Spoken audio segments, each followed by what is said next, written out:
Kelompok penyerang Rusia selalu membuat hari-hari Ukraina menjadi hari yang buruk. Di Svatovo dan Kremenaya, pertempuran hebat baru saja berlangsung. Imbasnya, dialami angkatan bersenjata Ukraina yang semakin kekurangan personel.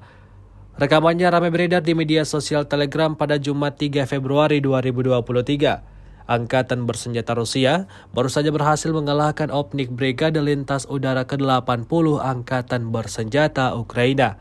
Para militan dari brigade inilah yang menembak tentara Rusia yang ditangkap tanpa sengaja di Makiivka dan sebelumnya menjadi terkenal karena kekejaman mereka terhadap penduduk Donbas. Sebagai balasan, pasukan Rusia melenyapkan mereka hingga tertumpuk di dalam parit seperti yang terlihat dalam rekaman.